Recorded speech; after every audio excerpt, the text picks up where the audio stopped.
ഇന്ന് കർക്കിടകം 4 രാമായണ മാസം കമ്പരാമായണം 4-ാം ഭാഗത്തിലേക്ക് സ്വാഗതം. ഇന്ന് നമ്മൾ ചർച്ച ചെയ്യുന്നത് കമ്പർ എന്ന മഹാകവിയെക്കുറിച്ചും കമ്പർ കുടിയെക്കുറിച്ചുമാണ്. ജാതി, മതം, വർണ്ണം, വർഗം, സ്പർദ്ധ, വൈരുദ്ധ്യങ്ങൾ ഒന്നുമില്ലാത്ത ഒരു ജനത ഈ തെക്കേ ഇന്ത്യയിൽ വസിച്ചിരുന്നു. അന്ന് ഈ തെക്കേ ഇന്ത്യക്ക് നൽകിയിരുന്ന പേരാണ് തമിഴകം. സ്വന്തമായി ഭൂമി, സ്വന്തമായി സമ്പത്ത്, വിദ്യാഭ്യാസം, വീരം, സ്വാതന്ത്ര്യം തുടങ്ങി അനവധി ഘടകങ്ങളോടെ വളരെ സന്തുഷ്ടമായി സ്നേഹസമ്പന്നമായി പരസ്പരം വിവാഹം ചെയ്തും ഭക്ഷണം കഴിച്ചും ഉണ്ടും ഉറങ്ങിയും ഒരു ജനത താമസിച്ചിരുന്ന ഒരു കാലഘട്ടം. നമ്മൾ അത് മാവേലി നാട്ടിൽ മാത്രമേ നമ്മളത് കേട്ടിട്ടുള്ളൂ. അങ്ങനെ ഒരു നാട് ഇവിടെ തന്നെ ഉണ്ടായിരുന്നു. അതിൻ്റെ ഓർമ്മ പുതുക്കലായിരിക്കണം ഓണം. എന്തായാലും അങ്ങനെ ഉള്ള ഒരു കാലഘട്ടത്തിൽ ഈ തമിഴകത്തിൽ സംഗീതവും സാഹിത്യവും ഒക്കെ വളരെ ഉയർന്ന നിലയിൽ ഉണ്ടായിരുന്നു. പണ്ഡിതന്മാരും രാഷ്ട്രതന്ത്രജ്ഞരുമായിട്ടുള്ള പുലവറുകളുടെ ഒരു വലിയ കൂട്ടം തന്നെ നമ്മുടെ തമിഴകത്തിൽ ഉണ്ടായിരുന്നു. ആ കൂട്ടത്തിൽ നമ്മൾ സംഗീതത്തെക്കുറിച്ച് ചർച്ച ചെയ്യുമ്പോൾ സംഗീതത്തിലെ ഏറ്റവും പ്രധാനപ്പെട്ട ഒന്നാണ് പാട്ട് അല്ലെങ്കിൽ ഗാനം. ഗാനത്തിന് എപ്പോഴും അകമ്പടി സേവിക്കുന്നത് വാദ്യങ്ങളാണ്. അപ്പം ഇത് രണ്ടും പരസ്പരം ഇഴചേർന്ന കാര്യങ്ങളാണ്. വാദ്യങ്ങളെ നമുക്ക് 2 തരത്തിൽ വിഭജിക്കാൻ പറ്റും: ഗാനവാദ്യങ്ങൾ, താളവാദ്യങ്ങൾ. ഗാനവാദ്യങ്ങളിൽ തന്നെ നഖം പോലുള്ളവ കൊണ്ട് വായിക്കുന്നത്, മീട്ടി വായിക്കുന്നത്, അങ്ങനെ നഖജം എന്നൊരു ഗ്രൂപ്പും വായുജം എന്നൊരു ഗ്രൂപ്പും ഉണ്ട്. വായു കൊണ്ട് പ്രവർത്തിക്കുന്ന വാദ്യങ്ങൾ.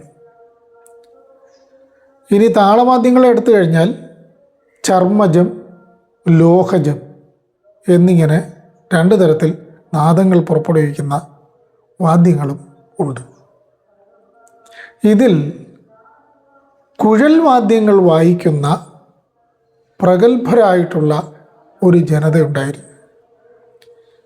അവരാണ് കമ്പർ. കമ്പർ കുടികൾ തമിഴകത്തിലെ ഏറ്റവും പ്രധാനപ്പെട്ട ആദരണീയമായിട്ടുള്ള സ്ഥാനത്ത് ഇരുന്ന വ്യക്തികളാണ്. അപ്പോൾ ഇവർ പ്രധാനമായിട്ടും കോവിലുമായിട്ട് ബന്ധപ്പെട്ടാണ് പ്രവർത്തിച്ചിരുന്നത്. കോ അധികം ഇൽ സമം കോയിൽ അല്ലെങ്കിൽ കോവിൽ. കോ എന്ന് പറഞ്ഞു കഴിഞ്ഞാൽ അതിൻ്റെ അർത്ഥം ഇറൈവൻ, അതുപോലെ കടവുൾ, പിന്നെ ഒരർത്ഥമാണ് രാജാവ്. അപ്പോൾ കോവിലിനുള്ളിലും അല്ലെങ്കിൽ ദൈവത്തിൻ്റെ ആലയത്തിനുള്ളിലും രാജാവിൻ്റെ അരമനയ്ക്കുള്ളിലും ഒരുപോലെ ബഹുമാനിക്കപ്പെട്ട വ്യക്തികളാണ് കമ്പർമാർ. കമ്പർമാരെ പ്രധാനമായിട്ടും അറിയപ്പെടുന്നത് നാഗസ്വരവുമായിട്ട് ബന്ധപ്പെട്ടാണ്. ഒരു 25 വർഷത്തിന് മുമ്പ് നമ്മുടെ ഏറ്റവും പ്രധാനപ്പെട്ട ഒരു മാധ്യമം റേഡിയോ ആയിരുന്നു. റേഡിയോയിലൂടെ, ആകാശവാണിയിലൂടെ നമ്മൾ പരിപാടികൾ കേട്ട് രസിക്കും. അക്കൂട്ടത്തിൽ ആകാശവാണി തുറക്കുന്ന സമയത്ത് നമ്മളൊരു അനൗൺസ്മെൻറ്റ് കേൾക്കും. ശ്രീ നാരായണ കമ്പർ നാഗസ്വരം വായിക്കുന്നു.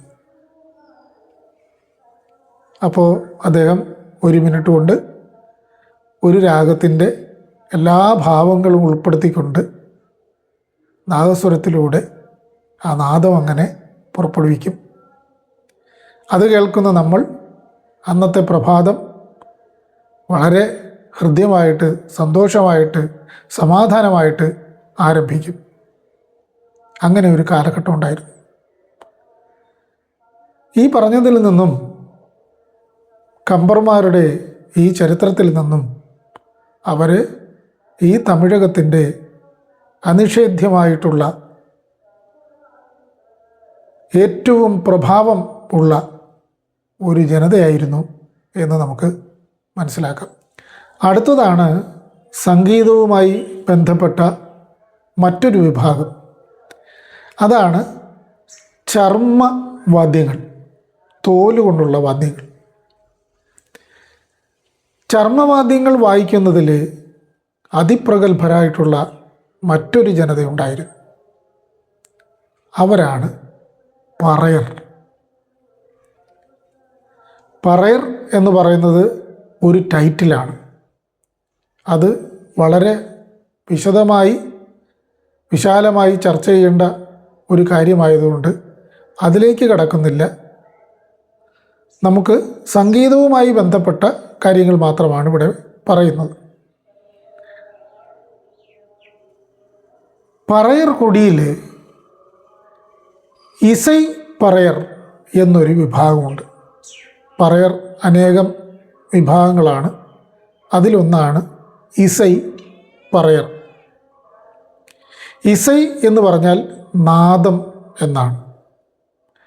നാദ പറയർ എന്നാണ് അതിൻ്റെ അർത്ഥം. തമിഴ് സാഹിത്യങ്ങളിൽ ശ്രീ പരമേശ്വരനെ നാദ പെരുമ്പറയനേ എന്ന് സംബോധന ചെയ്തിരിക്കുന്നത് നമുക്ക് കാണാൻ സാധിക്കും. ചർമ്മവസ്ത്രവും ചർമ്മവാദ്യവും ഒക്കെ ധരിച്ചു നിൽക്കുന്ന ഭഗവാൻ ശിവശങ്കരൻ നല്ല മനോഹരമായിട്ടുള്ള ഒരു കാഴ്ച തന്നെയാണ്. പറയർ കുടി സംഗീതത്തിലും സാഹിത്യത്തിലും നൽകിയ സംഭാവന വളരെ വലുതാണ്. ഇന്ന് കേൾക്കുന്ന എല്ലാ ചർമ്മവാദ്യങ്ങളുടെയും ചൊൽക്കെട്ടുകൾ കണ്ടെത്തിയതും ആദ്യമായി വായിച്ച് പ്രശസ്തമാക്കിയതും ഈ പറയുന്ന ഇസൈ പറയർ അല്ലെങ്കിൽ നാദപ്പറയരാണ്. അവരിൽ സാഹിത്യത്തിൽ മികച്ച സംഭാവനകൾ നൽകിയവരുമുണ്ട്. മഹാനായ തിരുവള്ളുവരനെ പോലെ ഉള്ള ആൾക്കാർ. അങ്ങനെ സംഗീതത്തിലും സാഹിത്യത്തിലും ഒരുപോലെ തിളങ്ങിയ ഒരു ജനതയാണ് പറയർ കുടി. അടുത്ത പ്രധാനപ്പെട്ട ജനവിഭാഗമാണ് പാണർ കുടി. പാണർ എന്ന വാക്ക് പ്രത്യേകിച്ച് മലയാളിയോട് പറയേണ്ട കാര്യമില്ല. വടക്കൻ പാട്ടുകളിലൂടെ നമ്മൾ ധാരാളം കേട്ടിട്ടുള്ള ഒരു വാക്കാണ് പാണർ. പാട്ടൊന്നു പാടുന്നേൻ പാണനാര്, പൈമ്പാല് പോലുള്ള നാടൻ പാട്ട്. അപ്പോൾ പാട്ടിൻ്റെ ആൾക്കാരാണ് പാണന്മാർ. പൺ എന്ന് തമിഴിൽ പറഞ്ഞാൽ, തമിഴ് സംഗീതത്തിൽ പറഞ്ഞാൽ രാഗം എന്നാണ് അർത്ഥം. സംഗീതത്തിൻ്റെ ഏറ്റവും അവിഭാജ്യമായിട്ടുള്ള ഘടകമാണ് രാഗം. ആ രാഗത്തെ കൈകാര്യം ചെയ്യുന്നവരാണ് പാണന്മാർ. അപ്പോൾ ഈ തമിഴകത്തിൻ്റെ ചരിത്രം മുഴുവൻ പാണന്മാരുടെ പാട്ടുകളിലൂടെയാണ് സംരക്ഷിക്കപ്പെട്ടത്. അപ്പോൾ തമിഴകത്തിൻ്റെ ചരിത്ര സംരക്ഷകരും അതിൻ്റെ സൂക്ഷിപ്പുകാരുമായിരുന്നു പാണന്മാർ. പാണന്മാരെ പണ്ഡിത ശ്രേഷ്ഠന്മാരായിട്ടും രാഷ്ട്ര തന്ത്രജ്ഞന്മാരായിട്ടും മാധ്യമ പ്രവർത്തകരായിട്ടും ഒക്കെ നമുക്ക് സംഘകാല കൃതികളിൽ കാണാൻ സാധിക്കും. അപ്പോൾ ചുരുക്കത്തിൽ നമ്മുടെ ഈ തെക്കേ ഇന്ത്യയിൽ, അപ്പോൾ ഈ തെക്കേ ഇന്ത്യക്ക് മറ്റൊരു പേരുണ്ട്, ഈ 2300 വർഷം മുമ്പ് കറുത്ത മാനിറത്തിലുള്ള മനുഷ്യരായിരുന്നു ഇവിടെ കഴിഞ്ഞിരുന്നത്. അപ്പോൾ കരു എന്ന് വെച്ചാൽ കറുത്ത എന്നാണ്.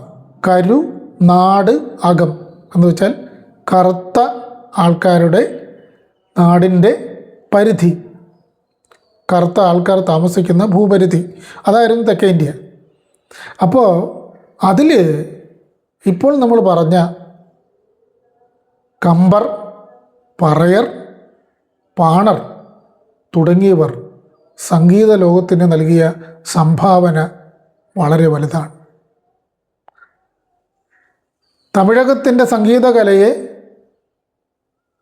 പാലൂട്ടി താരാട്ടി വളർത്തിയ 3 വിഭാഗങ്ങളാണ് ഈ പറഞ്ഞത്.